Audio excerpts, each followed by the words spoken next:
I wish I was dirt biking.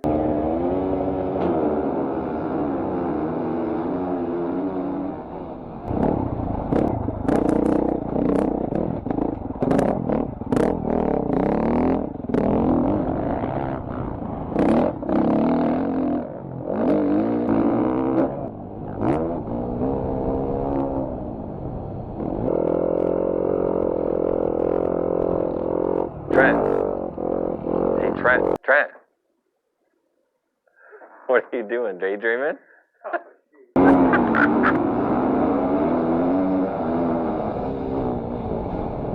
All right, so if you ride a dirt bike and you rub shoulders with people that don't ride dirt bikes, we've all heard it.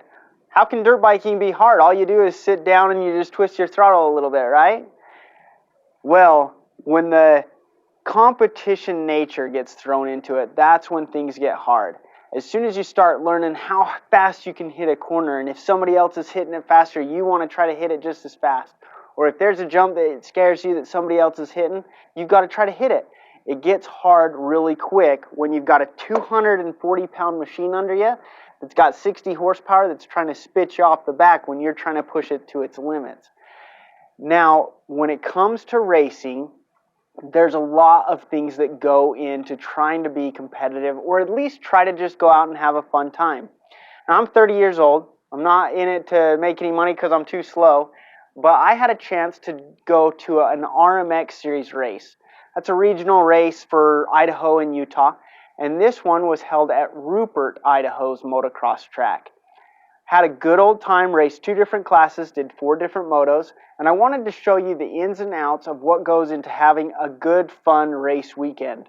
Now, to begin off with, the thing that scares a lot of people away from racing is the starts.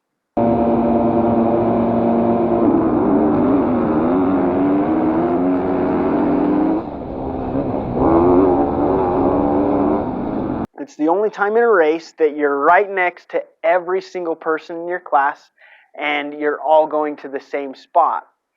Now, there's a handful of things that you can do to make a start successful for you. Now, you'll see here in these clips, I had 4 different starts that I did over the weekend. I had 1 really good one, 1 okay one, and 2 that I got kind of buried in.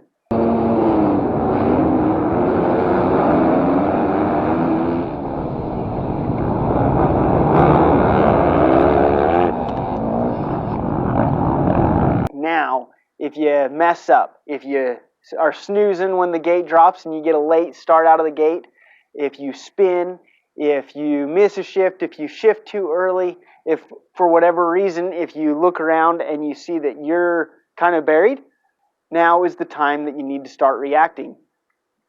Now, how do you react? So the big thing that you're going to want to do is you're going to start wanting to survey the bikes and the riders around you to see and predict what lines they're going to be taking. Do you need to let off the gas? Do you need to start braking? Do you need to start getting on it a little bit more? So the big thing that you're going to want to do is stay alert and know how to react to those around you. When you get a good start, when you jump onto it and you notice as you scan the people around you that you got a good jump, stay on it. Stay on it as long as you possibly can before you brake so that you can beat people to the first corner and not give up that lead. As soon as you make it through the first couple corners, maybe 2, maybe 3 at the max corners, people start separating very, very fast. You get left by the people that are too fast for you to keep up with, and you start leaving the people that you are quicker than. Regardless of what class you race, at a local motocross race, there's a big window of abilities and talents that you'll see in your class. And so you'll see that separation happen pretty quickly. Now, when that separation happens, you're typically left all by yourself just to think about your 10-minute moto and think about your lines and think about how you can better yourself as you go smoother or faster into a section. On occasion, you'll be left with 2 or 3 people that you get a battle with the entire 10 minutes, and that is a blast.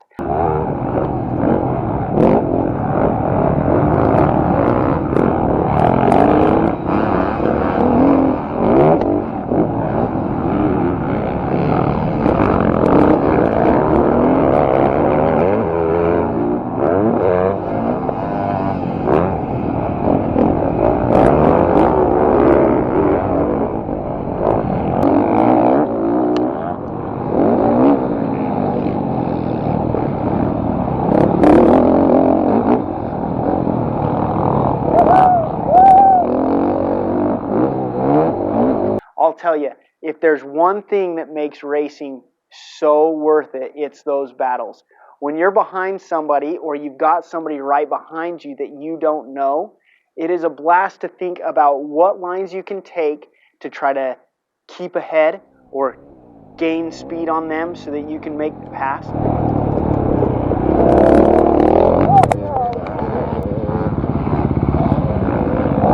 Now, what happens if you crash? Crashes happen, but I'll tell you, when it comes to doing your first race or when you're going out to do races and it's just for fun, I typically dial it back a little bit. I ride maybe at 95 to 90% so I can put in consistent laps and so that I can have a good time without worrying about breaking myself so I can't go to work on the next Monday. Now, that's one thing. Even when you're racing, though, when you're pushing it and you're trying to go a little bit faster in a corner so you can make a pass or so you can catch somebody, accidents happen and you will crash.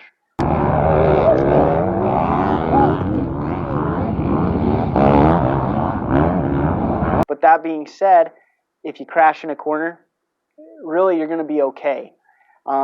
With that separation that you'll see on the track between the different varying skill levels that you'll have in your class, if you tip over in a corner, if you do it after the first lap or so, to be honest with you, there's not much to worry about because you're not going to have somebody there too awfully close to you that's not going to be able to miss you. So the biggest thing that you're going to want to do is make good decisions in that first corner, first few corners in that first lap so that you've got that separation. Then after that, you can kind of push as hard as you feel comfortable doing and knowing that if you tip over, you'll be okay. Now, I'll tell you, racing motocross is one of the funnest things to do. It is so much fun to get that competitive nature into your favorite hobby. I love dirt bikes and I love racing motocross.